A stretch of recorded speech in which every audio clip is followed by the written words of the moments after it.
Pair of linear equation in two variable NCERT का chapter number 3 है। दो चर वाले रैखिक समीकरण हमें पढ़ना है, राइट। बेसिकली ये लाइन के इक्वेशन होते हैं, लीनियर इक्वेशन जो होते हैं एक स्ट्रेट लाइन के इक्वेशन होते हैं। तो यहाँ पे linear equation in two variable पढ़ना है, मीन्स दो वेरिएबल होंगे X and Y. And before start this chapter I think हमें थोड़ा सा कोऑर्डिनेट ज्योमेट्री का बेसिक नॉलेज पता होना चाहिए। तो पहले आपको मैं कोऑर्डिनेट ज्योमेट्री का कार्टेशियन प्लेन बेसिकली जो होता है वो मैं बताऊंगा, उसके बाद इस चैप्टर को स्टार्ट करेंगे, ठीक है। तो कार्टेशियन प्लेन होता क्या है इसे समझ लीजिए। कार्टेशियन प्लेन एक ग्राफ होता है जो कि दो जब नंबर लाइन एक दूसरे को इंटरसेक्ट करते हैं परपेंडिकुलरली तो ये ग्राफ बनता है, राइट। जैसे ये ग्राफ आपको दिख रहा होगा जिसमें एक लाइन है हॉरिजेंटल, इस तरीके से हॉरिजेंटल लाइन है, और एक वर्टिकल लाइन। हॉरिजेंटल लाइन जो होता है वो एक्स एक्सिस होता है और वर्टिकल लाइन वाई एक्सिस, ठीक है। हॉरिजेंटल लाइन के राइट हैंड साइड अगर देखें तो ये पॉजिटिव वैल्यू, और ऊपर अगर देख रहे हैं अपवर्ड डायरेक्शन में अगर वर्टिकल लाइन के तो ये भी पॉजिटिव, बाकी ये left hand side negative and downward negative होते हैं। अगर किसी पॉइंट को हमें इंडिकेट करना है, लोकेट करना है इस प्लेन में कि पॉइंट कहाँ है।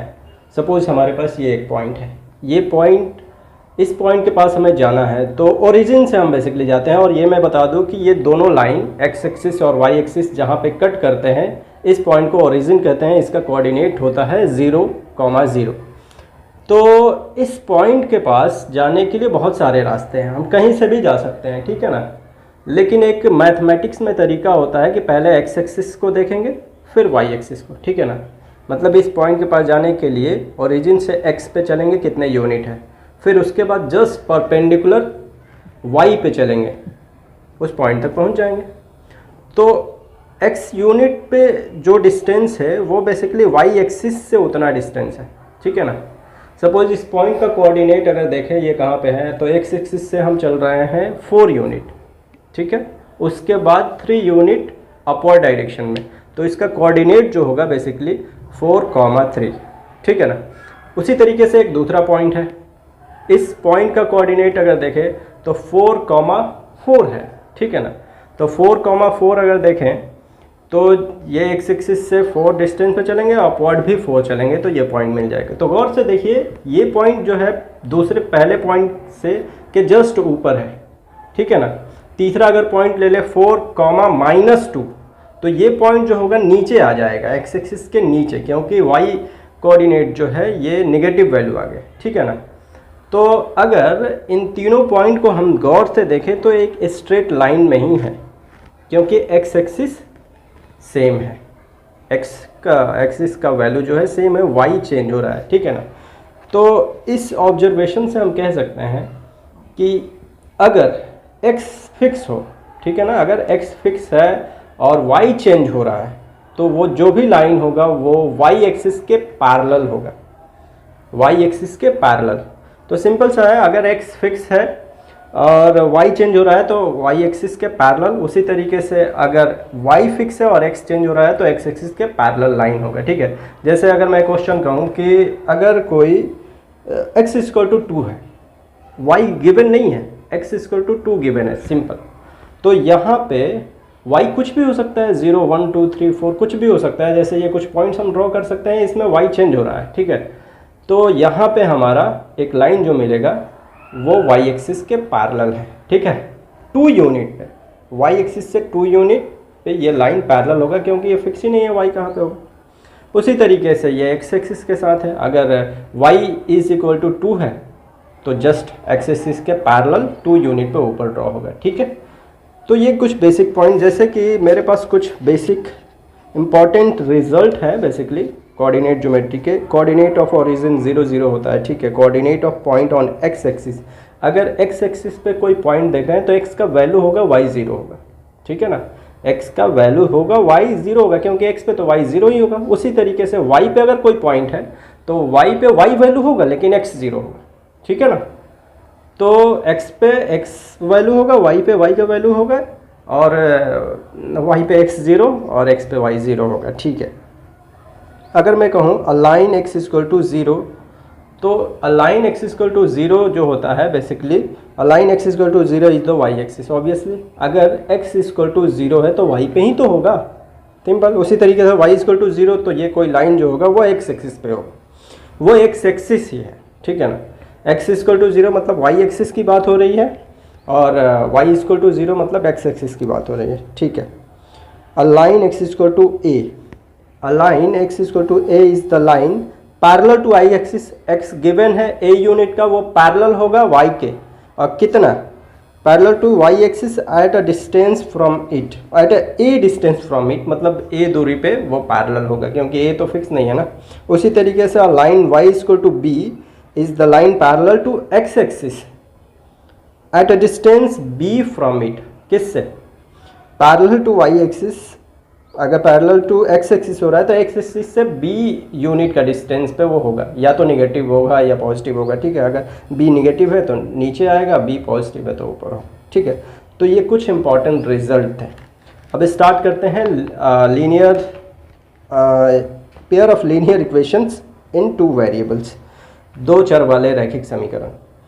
तो जैसे यहाँ पे आप देखिए, पेयर ऑफ लीनियर इक्वेशन की बात करें तो लीनियर इक्वेशन का दो जनरल फॉर्म होता है, linear equation in two variable and linear equation in one variable. जैसे अगर मैं इसे लिखूं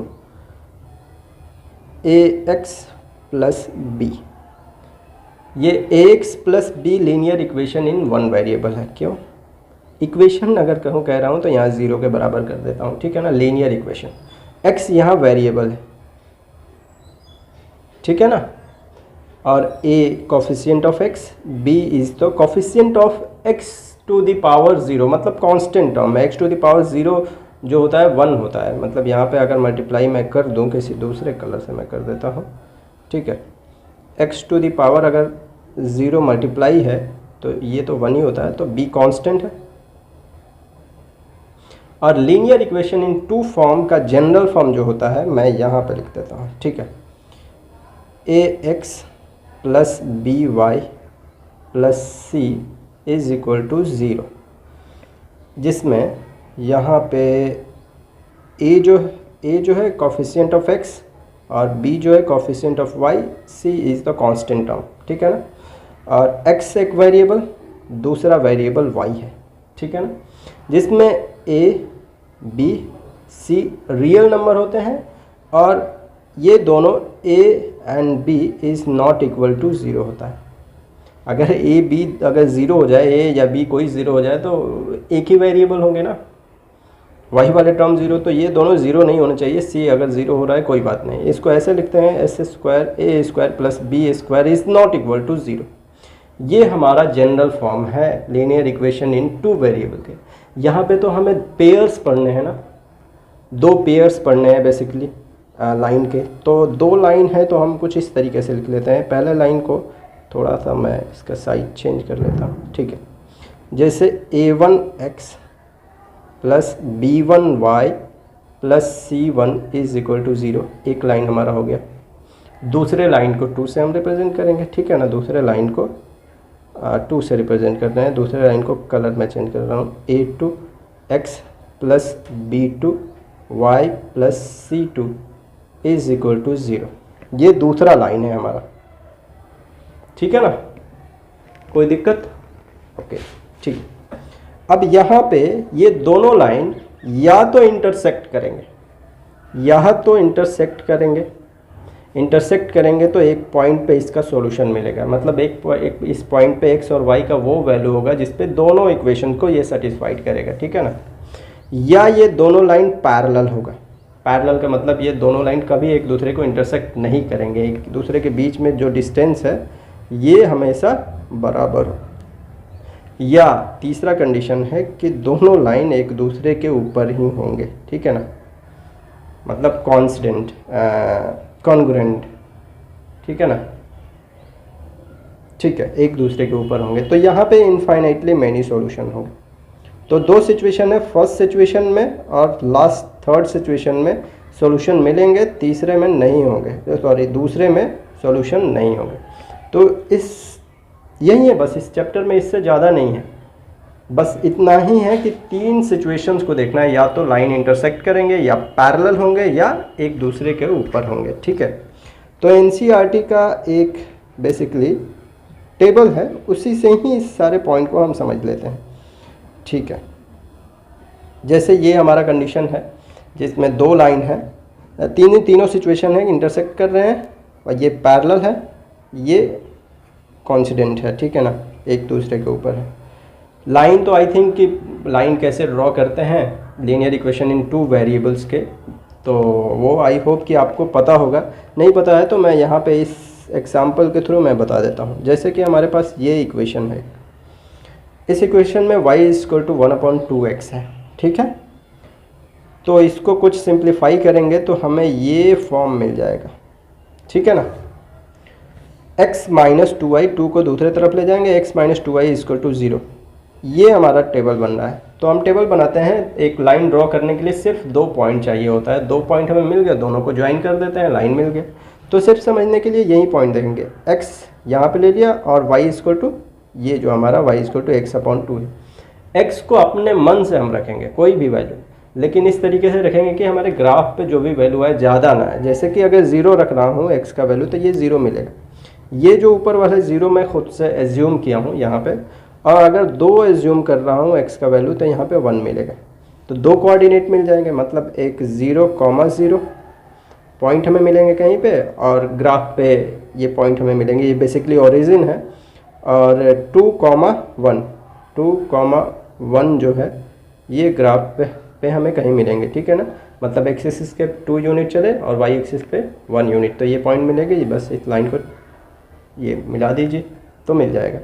तो यहीं पे देखिए, यहाँ पे इस चीज़ को ग्राफ पे मिला होगा, ये हमारा ये इक्वेशन था ना, 0 0 ये हमें मिला था 0,0, और दूसरा एक पॉइंट हमें क्या मिला था 4,2 था, क्या था ये था ना 2,1 था।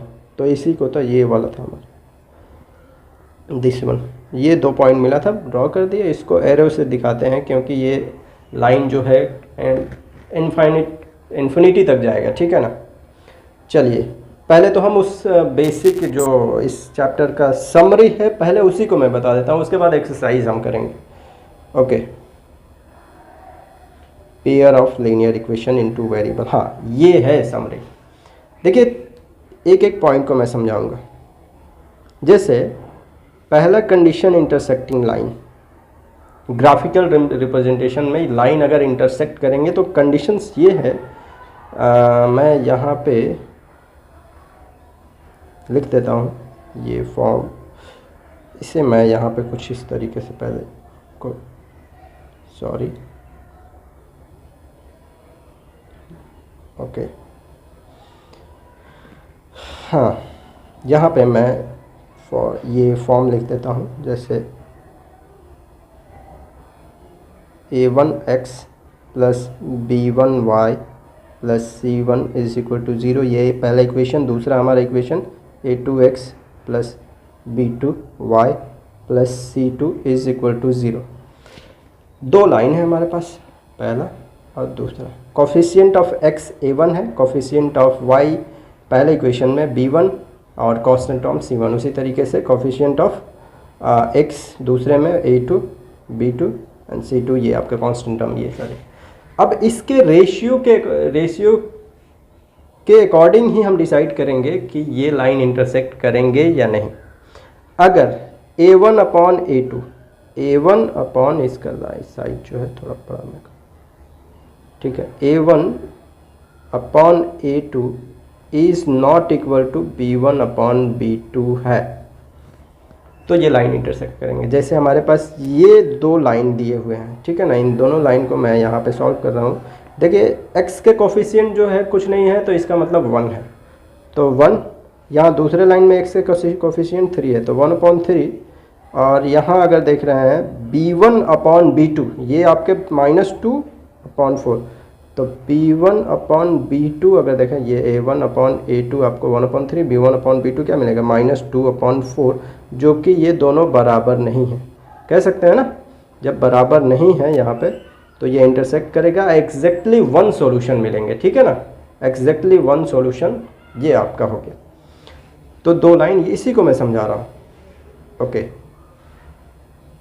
दूसरा कंडीशन ये है कि 2 इक्वेशंस दिए हैं, कोइंसिडेंट मतलब कि एक के ऊपर एक ही होंगे, इन्फाइनेटली मैनी सॉल्यूशन आपको मिलेंगे। इसका कंडीशन ये है कि a1/a2 is equal to b1/b2 is equal to c1/c2। मैं आपसे कह रहा हूँ कि आप चेक करेंगे। यहाँ पे देखिए 2/4 है, 3/6 है और 9/18 है।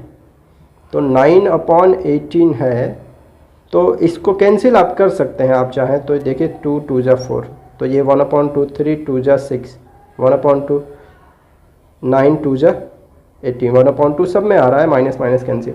तो ये आपके इनफाइनेटली मैनी सॉल्यूशन होंगे। ये लाइन जो होंगे एक के ऊपर होंगे, ठीक है। तो तीसरा कंडीशन है कि यहाँ पे तीसरा ऊपर मैं लिख देता हूँ, a1/a2 बराबर होगा b1/b2 के और नॉट इक्वल टू c1/c2। इस सिचुएशन में हमारा लाइन जो होगा पैरेलल होगा। पैरेलल का मतलब वो लाइन कभी इंटरसेक्ट नहीं करेगा। तो यहाँ पे 2 इक्वेशंस दिए हुए हैं। साइन का बड़ा ध्यान रखिएगा, जैसे कि जो भी ऑपरेशन करेंगे, जैसे -4/-12 यहाँ पे करेंगे तो क्या आ रहा है, -4/-12, ये c1/c2 है, c1/c2। 4 तिया 12, यहाँ पे 1/3 माइनस माइनस कैंसिल हो जाएगा। 2/4 यहाँ पे, 1/2 यहाँ पे आ रहा है, फिर यहाँ पे भी 1/2। ये दोनों बराबर है, लेकिन ये बराबर नहीं है, तो ये आपका क्या होगा, पैरेलल होगा, नो सॉल्यूशन। बस इतना ही है इस चैप्टर में। अब इसके बेस पे ही जितना क्वेश्चन हमें करना है एनसीईआरटी का, ठीक है ना, वो करेंगे।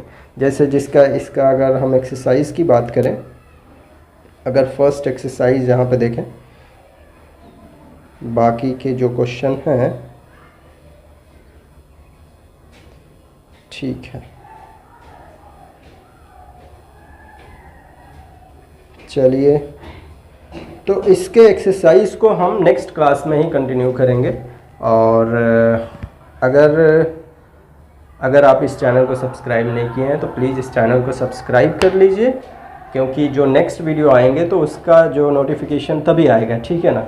ओके, तो बाकी के जो भी क्वेश्चन है एनसीईआरटी के, कुछ इंपॉर्टेंट क्वेश्चन ही कराऊंगा, टोटल क्वेश्चन मैं नहीं कराऊंगा, ठीक है। तो एक्सरसाइज 3.1 जो है मैं नेक्स्ट क्लास में, और ग्राफिकल रिप्रेजेंटेशन भी नेक्स्ट क्लास में ही अच्छे से करा दूंगा। ओके।